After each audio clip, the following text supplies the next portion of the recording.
Hello and welcome back. So today we're going to be looking at Advent of Code 2019 problem 12.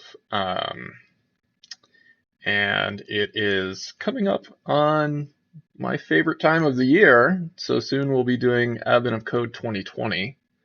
I intend to do it in APL again this year, and I'll probably record some videos. And this is more or less just kind of getting back into the swing of things. So yeah, so without further ado, let's go ahead and look at problem 12. This is a nice problem because, like some of the other non-int code problems for 2019, I think that this showcases the array-based approach that APL embodies so well. So in day 12, I kind of tell you up front that you're doing like an Inbody simulation. It is, let's see, yeah, so it's discrete. We're operating in time steps.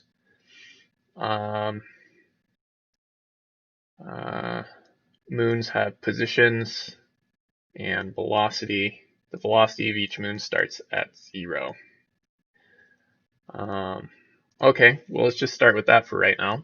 So if we look at our problem inputs, not .dialog.text, we can see basically it looks like we have 4 moons, each one of which has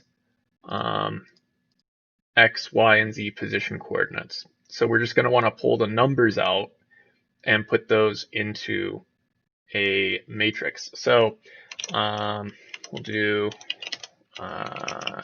inget, so that gives us the rows, and then if we just want the numbers, then we can take the string of all digits plus the hyphen character, and then we'll use a train partition enclose. I actually haven't been using APL that much this year, aside from my other Advent of Code videos, so I'm sort of trying to remember the keyboard shortcuts again, so just bear with me. But we've done this sort of thing in our other problems. We're basically doing a membership check on the list of all numbers plus hyphen, and then doing a partition enclose. So that gives us the numbers. We can mix that. That gives us strings, so we'll need to do for each execute to get numbers. And then the text states that in addition to position, we have we have to keep track of the velocity as well. So we'll just, and velocity starts at 0, so we'll just make a matrix of zeros with the same shape, and we'll laminate it on top. Cool. So this is going to be our kind of processed problem input. We have our initial positions, which are going to be in position 2. And then we're going to have velocity, which is going to be in position 1. So this is a rank. If we look at the shape of it, yeah, we have 2 matrices of 4 rows, 3 columns each. So we will stick that in P for problem input. Okay, great. And what are we actually doing? To apply gravity, so we're gonna work through time steps. We apply gravity, consider each pair of moons on each axis. So each axis is sort of considered independently. Changes by exactly +1 or -1. So there's no like proportional gravity to pull the moons together. Ganymede has an x position of 3. Callisto has an x position of 5. Ganymede increments by 1, and Callisto decrements by 1. So let's see. So if we look at the example, let's just look at this first moon's position. So the position is -1, which is less than the x coordinates of the other 3 moons.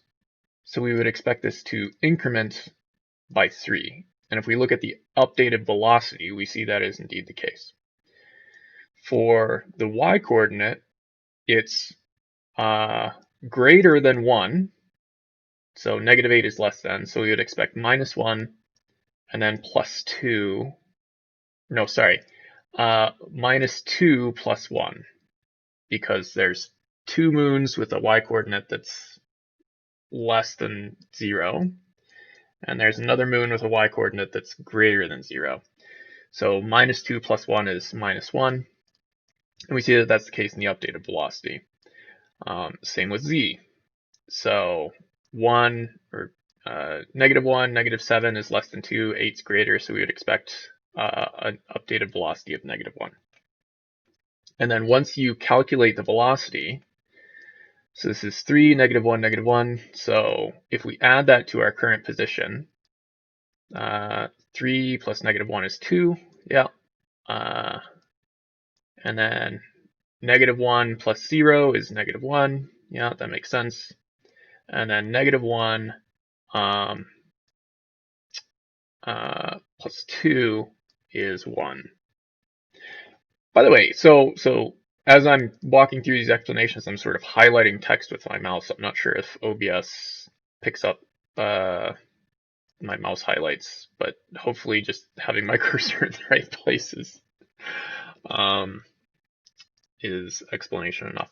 So anyway, what we're going to do is, so it looks like, for each moon, we're going to want to calculate the difference of the positions to each of the other moons. And then once that happens, we'll sort of add up all the differences. That'll become our updated velocity. And then we apply the velocity to the position, and that becomes our new position. This is sort of the plan. So we're going to write a function. And initially, we will apply it to P, our problem input. And we'll start with the position, so that's just 2 index W, yeah. And we'll assign that to P inside the function, pardon me, for position. And this does shadow P outside of the function, but due to lexical scoping, that's fine. Okay, so with our position matrix, let's get the difference, outer product difference. Actually, before I do that, we need to split P so that we're operating on each row independently. And then we can do the outer product difference. Yeah. So this is a matrix where the rows and columns correspond to the different rows in P, and it's just the row minus the column. So we have zeros across on the diagonal because any of these elements minus itself is 0. Makes sense. Let's look at what we've got here. So I want you to think of the columns as the moons that we're evaluating, and we're looking at the difference. So for this column, we're starting with -7 in the x coordinate spot, and we have 0, and then we are taking the difference of -7 and -12, which is -5. So -12 is like 5 less than -7. Makes sense. -7 and 6. So 6 is 13. That's a positive 13 more than -7, right? And then -7 and 4. So 11 is, well, 4 is like 11. The difference is 11 to -7. It's a positive 11. And so yeah, you can think of each column as sort of the difference of the corresponding moon to each of the other moons, right? And the important thing to realize here is that we don't actually care what the exact difference is. It's just that each moon changes by exactly +1 or -1. So what we actually want here is the signum, right? So negative numbers are just -1, positive numbers are +1, and 0 is 0. So if we look at it this way, all that we're saying is, hey, take this moon, -12 is less than -7. We see a -1 here, right? 6 is more than -7, so we see a +1 here. And then 4 is more than -7, so we see a +1. And if we want to add up all these differences to figure out what the change in velocity is going to be, we can just add reduce first, which is going to sum downwards. So this will be 0 plus -1 plus 1 plus 1 should be 2.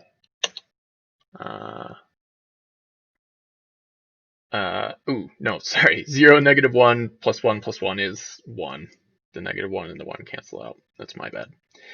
But yeah, you can see we're just adding downwards. And so these cells here correspond with our moons, and they're just they're additions of the difference between each moon and every other moon, only looking at the significant, the signum, right? And if we mix this, we'll get a matrix again, which corresponds to our updated velocity. So now we can take our old velocity, which is going to be the first position in W, and add it. So since if we look at P, the velocities are all zeros, so we just get the same result again. But if we had numbers here, then we need to update the velocity rather than just replacing it with our newly calculated value. So we'll call this V for velocity, and next we need to update our position with the new velocity. We can just add because the matrices are the same shape. So this is our updated position with the new velocity, and you can see like our new velocity is 1 here, our old position is 7, so we moved to -6. Our old position is -12, we're adding 3, so we get to -9, etc.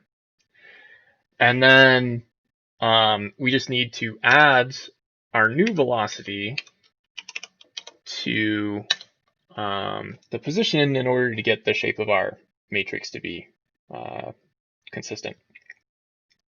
I've moved to using this sort of fractional axis specification for catenates. And to be honest, I don't really like it, but when in Rome, I guess. So yeah, this function, which we will call f, updates the velocity and the position of an area that's passed in for one time step. So we have P, we have FFP, we can take FFP, right? And this all works more or less as you'd expect it to. So what are we actually doing? Might help to calculate the total energy in the system. And the total energy, potential energy multiplied by kinetic energy, these are sort of nonsense terms and in the context of this problem, but we'll go with it. The moon's potential energy is the sum of the absolute values of its x, y, and z position coordinates. Okay.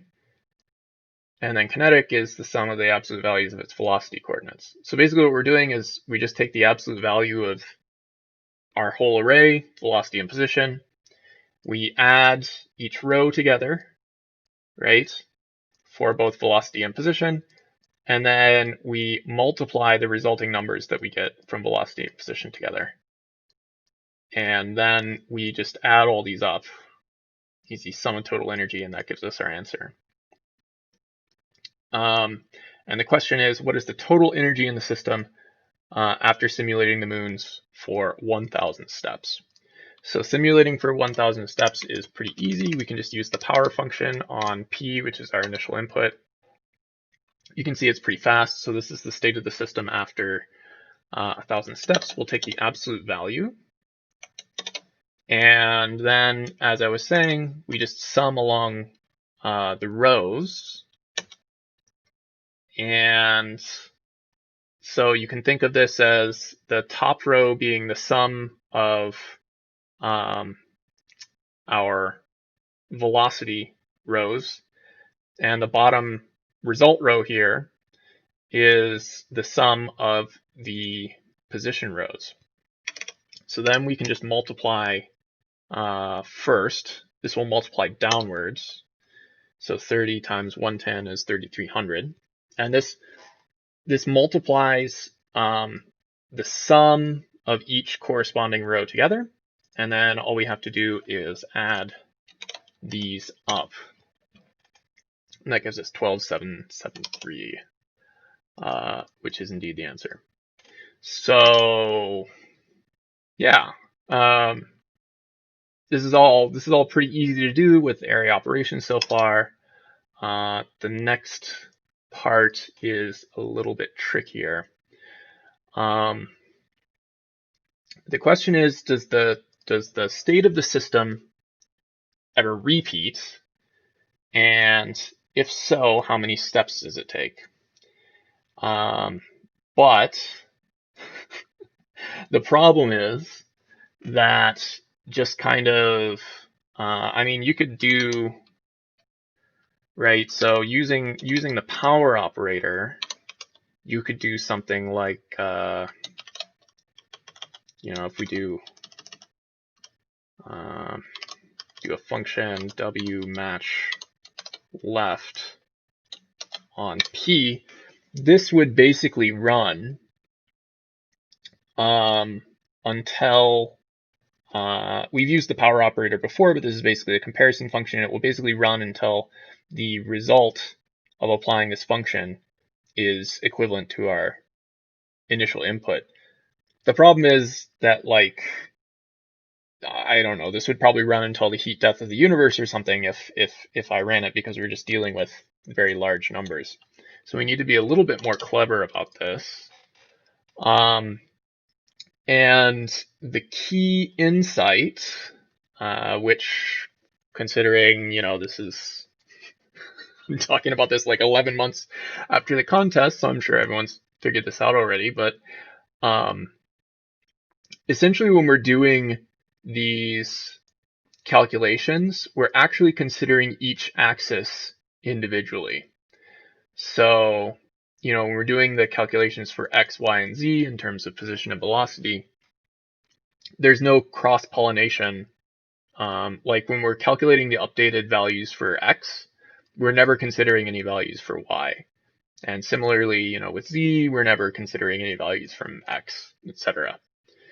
So we can actually calculate each axis independently. And if we do that, we can find cycles. We can basically do this power function thing that I was talking about. We can find cycles for each axis individually. And then we know, once we know how many steps each axis takes, we just have to find the least common multiple of each of the axes. And that will give us the total number of steps for the system as a whole to repeat. So yeah, this is, you know, I was stuck on this for a while. You just kind of have to think about it and realize that each of the axes can be calculated independently, so there's no reason to think about like the state of a system as a whole, right? Anyway, how do we do this independent axis calculation? If we look at P, so essentially, if we want to calculate each axis individually, then we need we need something signifying the velocity and something signifying the position for each axis. And we can actually do that if we transpose P, this is starting to look interesting. So here's our first axis, right? And here's the corresponding first axis for velocity. Same here. And so things are already things are already lined up nicely. All that we have to do now is we just have to transpose rank 2. So what this is going to do is it's going to transpose each of the inner matrices. And we get this. And now we have an array where each matrix, the first row is the velocity and the second row is the position. By the way, you can do the same sort of thing by using axis specification in the transpose operator. Yeah, although, to be honest, this axis specification stuff, I never really learned how it worked, so when I use it, I'm usually just kind of changing values around randomly until I get what I want. But you can do that if you want. It's just kind of easier conceptually for me if I just transpose and then transpose rank 2. Anyway, it would be really nice to use our existing function on this because, the calculation is essentially the same. It's just that, rather than, so if we think of these numbers as like each column would be the velocity and position for a particular moon. It would, like the calculation is no different. We're still going to be taking the difference here, and we're going to be updating our velocity, which will add to our existing velocity. So we have that logic already. There's just one thing that we have to change. So if we look at F, the trick here is with this split function. And what split does is it separates out each row into an enclosed array. So if I looked at like P, and then I split P, I'm getting each row in an array. Whereas what I really want is I want to enclose the sort of largest elements in the array. And you can do that using enclose rank -1. I'm not sure if I've used the -1 specification for rank in these problems so far, but basically -1 corresponds to the outermost rank of the array, or the first. We use functions like reduce first, scan first. There's catenate first, laminate. So when they're talking about first, they mean like they operate on the largest cells of the array. And if I do this, you can see that now I'm getting sort of what I want, which is, I'm enclosing the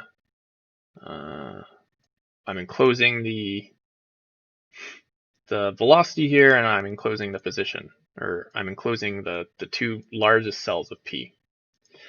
And so the problem is that when we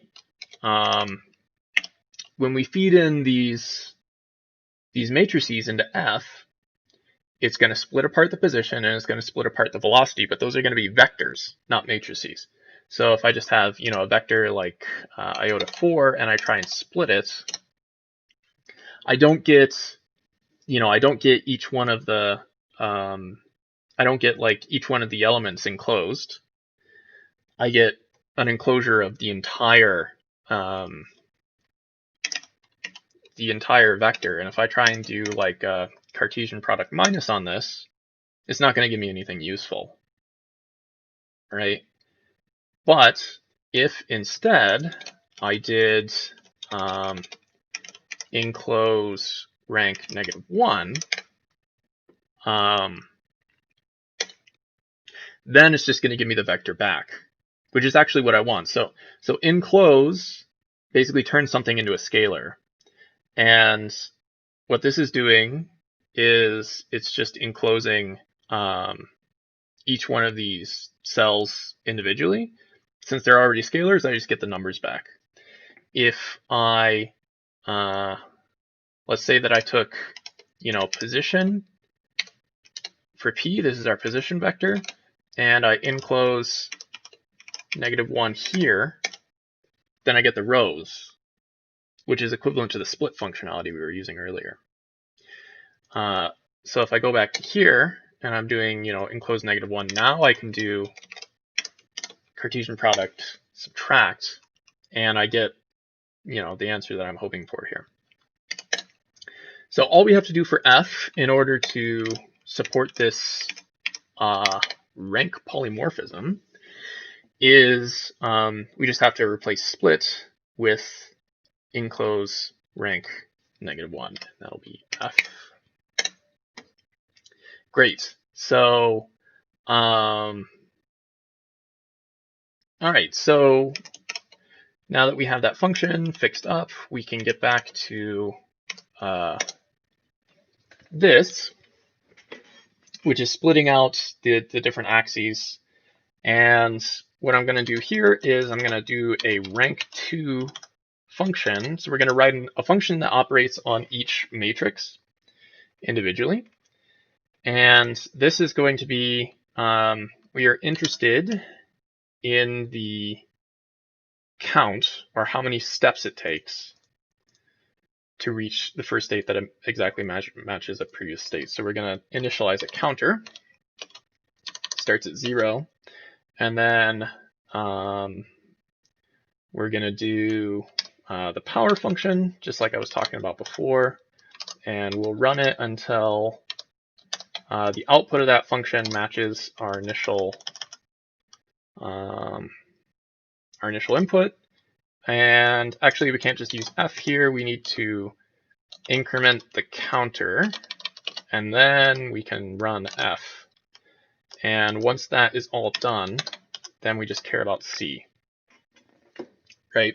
So it's basically, this function is running rank2, so it's going to operate on each submatrix here. We're initializing a counter to 0, and then we're repeatedly applying F until it matches our initial input for the function. Each time that we run F, we're incrementing the counter. And then once that's all done, we don't actually care about the result of that function, we just want the counter back. And this is our result. Still pretty fast. And this is the number of steps that it took for each axis individually to reach a repeat state. Right? So, as I mentioned, we need to find the least common multiple.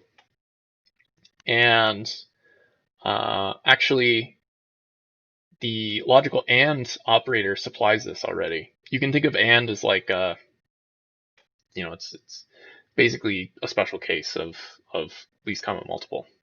And so we'll just do LCM reduce. And that'll give us our answer, although it's getting kind of truncated because we have exceeded our print precision. So if we set this to 34, which is the highest available, it won't display the scientific notation for anything less than 34 digits. And we'll run this one more time, and we get this large number, 36798, 636, etc., which is the answer here.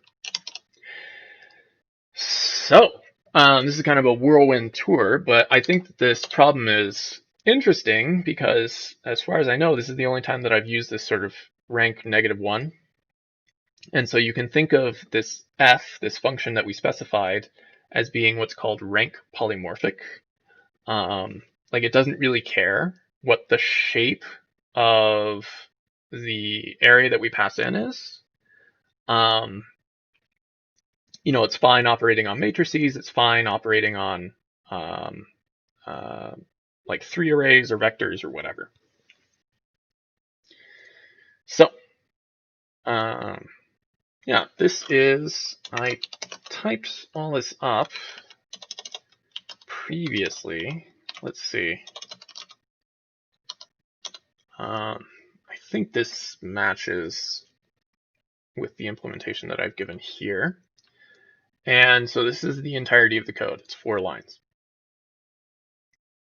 And it's, you know, it's reasonably fast. It's certainly not a speed demon like some of the, you know, C++ or like Rust solutions that I've seen, but it's, you know, holds its own. And so just for fun, I was looking at some other solutions in other languages. This is a solution for problem 12 in C# by this guy, Inkse. I'm not sure if I'm pronouncing that right, but anyway, he has, you know, he has fantastic solutions for every year of all the advent of code problems. He's very good at C#.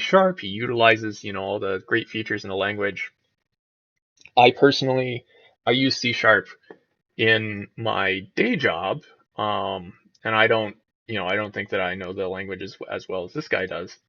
But I just, for fun, I wanted to sort of look at this solution in a sort of traditional imperative language. You know, we can see that this is 73 lines, and you know, we're doing look at this state statement. We have like 3 nested for loops here, and oh man, imperative code. So 73 lines compared to 4. Granted, these lines are a lot more dense, obviously, but I don't know. Still seems pretty cool to me. Anyway, that's problem 12.